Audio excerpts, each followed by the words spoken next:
તત્સત. રાધે કૃષ્ણ, રાધે શ્યામ. ધર્મમ ચર સત્યમ વદ. પુસ્તકનું નામ છે પરમ ભાગવત મહેતા નરસિંહનું સાચું દર્શન, સંત રાધે શ્યામજી કૃત. પ્રકરણ 11. મહેતાજીની પરાભક્તિ ને સખ્ય ભાવ. જ્ઞાન વૈરાગ્યની પૂરી સ્થિતિ એટલે મુક્ત દશા હોય છતાં જે જીવનું પરમાત્મા વરણ કરી એટલે પસંદગી કે કૃપા કરી પોતાની લીલામાં પ્રવેશ કરાવવા ઈચ્છે તેમાં ઉત્કટ પ્રેમ ભક્તિની જ્યોત પ્રગટાવી પોતાના સ્વરૂપમાં ગાઢ પ્રેમ ભક્તિ કરાવે છે. આમ કરી આ લોકમાં પ્રભુનો પ્રેમ પ્રગટાવવા પ્રેમમય ગાન, કીર્તન, નૃત્ય, અનેક લીલાના અભિનયો તથા લીલામય અસંગ વ્યવહાર તેના દ્વારા થાય છે. તે અંતર વસેલા પ્રભુ જ લોક કલ્યાણ માટે કરાવે છે. આમ પ્રેમ દશામાં ભક્ત લોકોને ભગવાન તરફ વાળવાનું કાર્ય કરે છે. તે જ વિતરાગી ભક્ત માટે ગીતામાં કહેલા લોક સંગ્રહના કાર્ય. આવા નિત્યના લીલામય અભ્યાસથી તે સાક્ષાત શ્રી હરિની ચરણ સેવા પામે છે. આ સર્વોત્તમ યોગ છે. જુઓ ગીતા અધ્યાય 6 શ્લોક 47. જ્યારે જીવ ભગવત સ્વરૂપનું શુદ્ધ જ્ઞાન પામે કે પ્રેમાસક્ત દશા થાય ત્યારે કોઈ પણ પ્રકારના વિધિ નિષેધના બંધન તેને નડતા નથી. આવી દશાવાળા પુરુષ કદી ઘર બંધન કે ઘરના વ્યવહારમાં રહી શકતા નથી. એક જ્ઞાનમાં બે તરવાર ન હોય. જગત ગતિ પરહરી ભક્તિ લે દ્રઢ કરી. આમ મહેતાજીને ઘરનો વ્યવહાર હોય જ નહીં. વર્ણાશ્રમ માયાના પ્રદેશમાં છે, પણ માયાથી પર પરમાત્મા પ્રભુમાં સર્વાત્મ ભાવે અર્પણ થયા હોય કે એક લક્ષ બ્રહ્મ સ્થિતિમાં નિમગ્ન હોય તેને માયાના પ્રદેશના બંધન હોતા જ નથી. બુદ્ધિથી પર હું તેને પામેલા સમદર્શી જે સાધુ અનન્ય ભક્તોને બાધે ના ગુણ દોષ કે. ભાગવત એકાદશ સ્કંદ અધ્યાય 20 શ્લોક 36. મહેતાજી નિષ્કામ ધર્મ સેવી અંતર્ભાવના બળે પ્રભુ કૃપા મેળવી ઉર્જિતા પરાભક્તિ કે પ્રેમ ભક્તિ પામ્યા હતા. જ્ઞાન વૈરાગ્ય તો આ ભક્તિમાં સહજ જ હોય છે. તેમાં વિષયની તો ગંધ પણ હોતી નથી. આત્મ તત્વનું પૂરું જ્ઞાન ને વૈરાગ્ય હોય ત્યારે જ ગીતામાં બોધેલા બુદ્ધિ યોગ પૂર્વક કર્મ થાય. ત્યારબાદ અધ્યાય 5 પ્રમાણે પ્રથમ બ્રહ્મ ભાવની સ્થિતિ થાય ને પછી અધ્યાય 10 શ્લોક 7 પ્રમાણે નિશ્ચળ ભક્તિ પામે.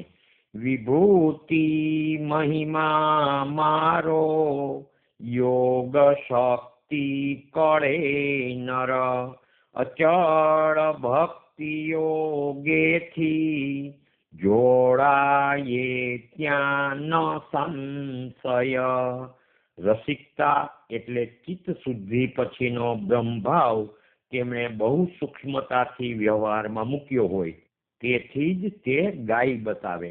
આ રસમય વેદાંતને બિન અનુભવી કવિઓ, સંપ્રદાયવાદીઓ ને બીજા કથાકારો વિષયના શૃંગાર રૂપે સમજ્યા લાગે છે અને તે ઉપર પોતાની કલ્પનાના લોકરંજન આખ્યાનો, વિલાસી કાવ્યો આદિ લખી નાખ્યા લાગે છે. તેનો એક જ દાખલો વિચારો. ધ્યાન ધર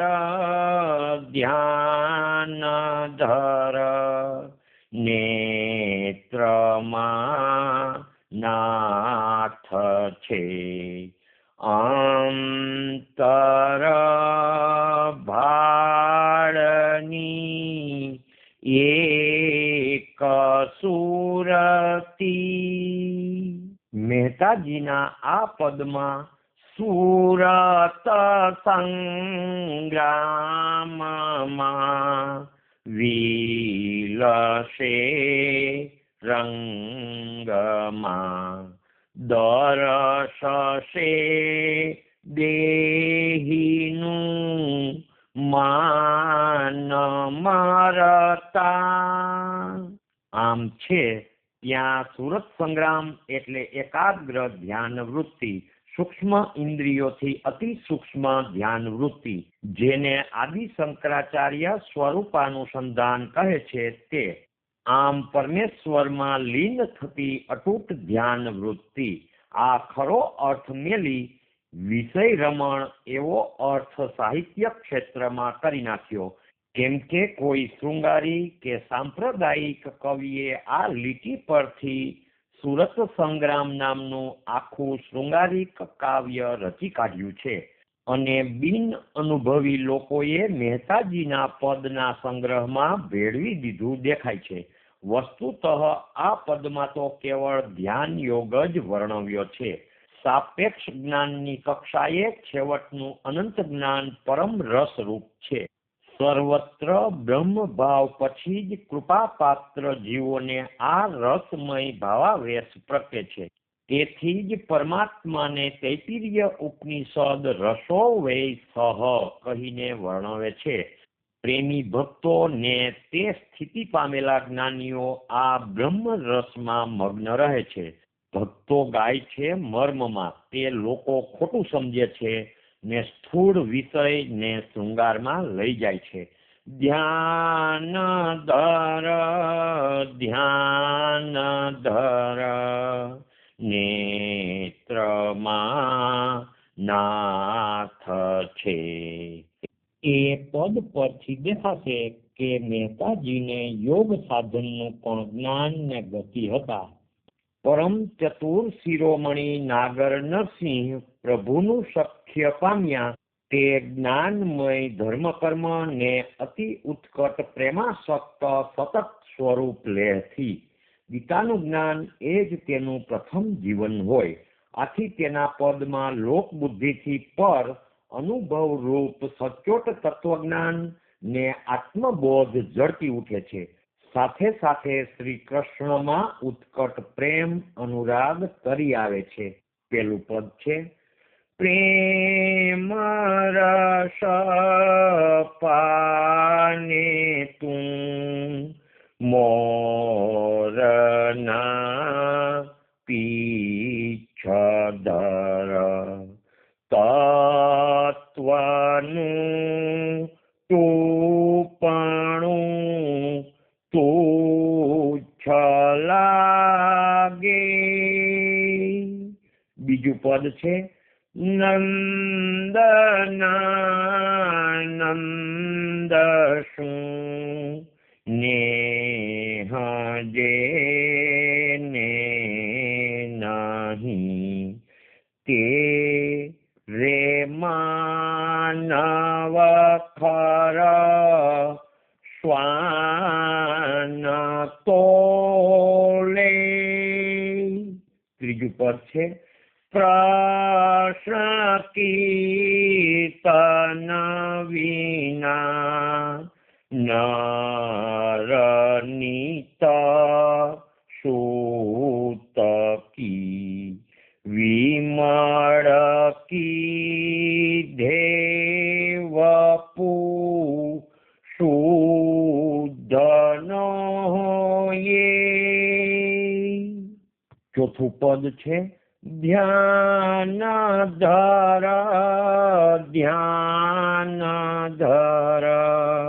નંદના કુંવરનું જે થકી અખિલ આનંદ પામે. પાંચમું પદ છે ધ્યાન ધર હરિતાણું અલ્પમતી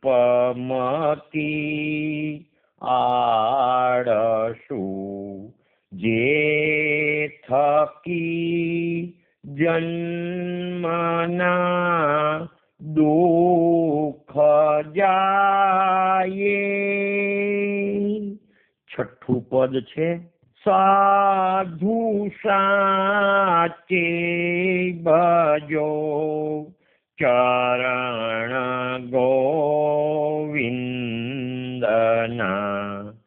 માનવી દેહ તે તત્વ કહીએ વગેરે તેના પદમાં ક્યાંય વિરહ દેખાતો નથી.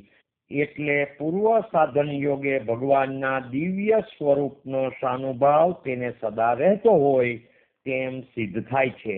પોતે પણ લખે છે કે કૃષ્ણ કીર્તન થકી કૃષ્ણ ભાસે વળી પ્રેમના તંતમાં સંત જાલે અને દેહીમાં દરસસે પ્રેમથી પરસશે અજબયનુપમ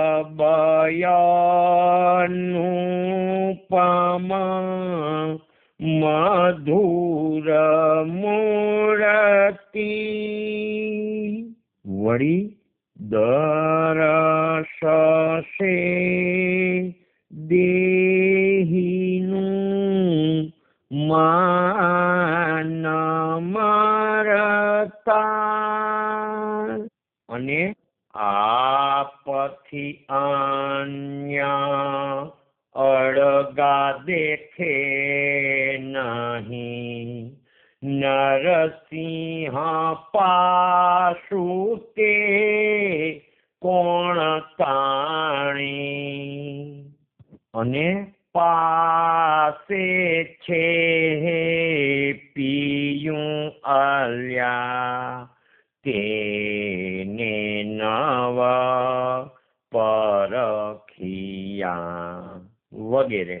આથી સમજાય છે કે તેના હૃદયમાં શ્રી કૃષ્ણ પ્રગટ હોવાથી આત્મા રૂપ પર પ્રભુના પ્રકાશથી સર્વ તત્વજ્ઞાન હસતા મલકવત હતું.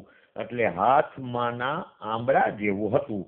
તેને કંઈ પુસ્તક વિચારવા ન પડે તેમ કોઈ પાસે શીખવાનું પણ ન હોય.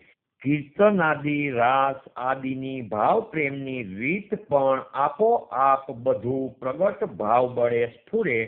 પોતે જ કહે છે કે શરીર શોધ્યા વિના સાર નહીં સાંપડે પંડિતો પાર પામો ન પોથે વળી રટણ સ્મરણ સેવા અર્ચા વગેરે ઉપાસનાથી જ બધું અંતરમાં પ્રગટે.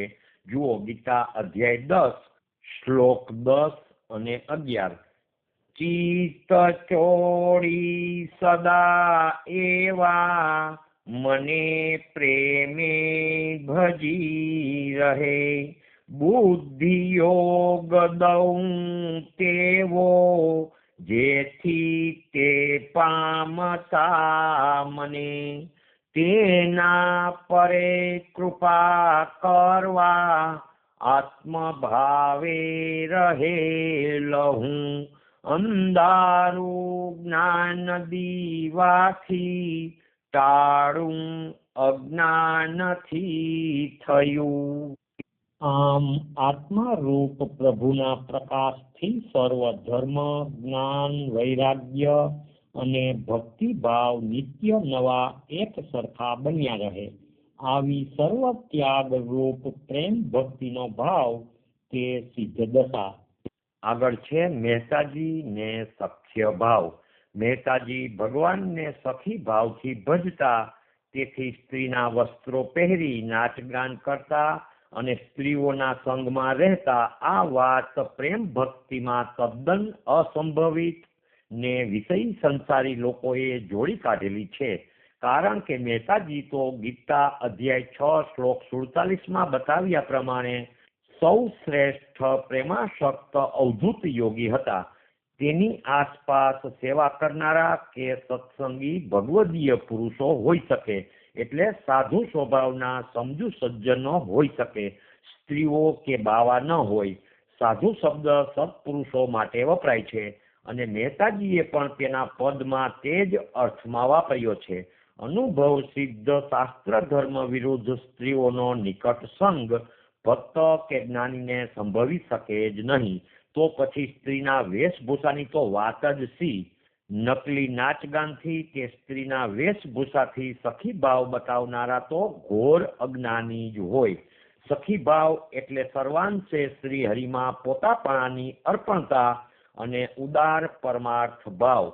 આનો આધાર અંતર પૂરેપૂરું વિશુદ્ધ થઈ પ્રભુ કૃપાથી પલટે તેના પર છે. આવી સ્થિતિવાળો બહારના ઢોંગ કે વેશ કરતો નથી. ભાગવત વગેરે શાસ્ત્રમાં ત્યાગી માટે કાષ્ટની પૂતળીના સ્પર્શનો પણ નિષેધ છે. ખુદ વ્યાસ ભગવાને પોતે જૈમિનીને તે વાત પ્રગટ સિદ્ધ કરાવી આપી કે સ્ત્રીનો સંગ પતન કરનારો હોય સાધુ યોગી માટે જરા પણ યોગ્ય નથી, માટે તે નિવારવા યોગ્ય જ છે. તેવી જ રીતે સ્ત્રી ભક્તોએ પુરુષોનો સંગ તજવો. જુઓ ભાગવત એકાદશ સ્કંદ અધ્યાય 14 શ્લોક 29 ને 30, અધ્યાય 26 શ્લોક 22 ને 24. ગૌરાંગ, તુકારામ વગેરે આધુનિક ભક્તો પણ તે જ વાત ચેતવે છે ને કળકબોધ તે પ્રમાણે આપે છે. છતાં મહેતાજી અજ્ઞાની સંપ્રદાયવાદી જેવા હોય તેવી કલ્પના કરીને અજ્ઞાની ચિત્રકારે બે સ્ત્રીઓની વચ્ચે પૂરબિયા કે ગવૈયા જેવું અયોગ્ય ચિત્ર કાઢ્યું ને નીચે મહેતાજીનું નામ લખી બિકાનેરના રાજાને આપ્યું. તેથી તે મહેતાજી થઈ ગયા. આવું ચિત્ર મહેતાજીના સ્થાનમાં શોભે ખરું? ચિત્રકારોના કલ્પનાથી દોરેલા બધા ચિત્રો ખોટા જ હોય છે. મહેતાજીની સૌમ્ય આકૃતિને બદલે આવું ચિત્ર તદ્દન ખોટું, હરિદાસોને લાંછન રૂપ ને જગતને ભ્રષ્ટ કરનારું છે, વિષયીને બહેકાવનારું છે. સામાન્ય વૈરાગ પણ આ વાત ન સહન કરી શકે તો જે તન મનથી કેવળ શુદ્ધ સચિદાનંદમાં આસક્ત, તેનું સ્ત્રીઓના સંગમાં આવું લંપટ ચિત્ર હોય? વેદાંત કે ભાગવત કોઈ પણ શાસ્ત્રને આ વાત માન્ય નથી. કારણ દેખીતી રીતે બધા જીવો પંચમહાભૂત પ્રકૃતિવશ છે. પ્રકૃતિના વિકાર થયા વગર ન રહે. તેમ સ્ત્રીઓની સેવાથી આત્મબળ ખોઈ બેસતા સાધુ સત્પુરુષો નજરે પડે છે. માટે પ્રભુના અવતારોમાં કે શંકર સ્વરૂપમાં કે બીજા યોગીઓના કે ખરાબ જ્ઞાની ને ભક્તોના વ્યવહારમાં આ ઘટતું નથી. જેટલું બને તેટલું સ્ત્રીઓથી અસંગ થવા બતાવ્યું છે. તેથી વિરુદ્ધ મહેતાજીનું જીવન ન હોય. જે સમર્પણ પછી પોતાની સ્ત્રીનો પણ સંબંધ ન રાખે તે બીજી સ્ત્રીઓથી એકાંતમાં કે બહાર ભેટીને રાચે. અરે આ કઈ અક્કલ છે? સખી એટલે પરમાર્થી હિતમિત્ર.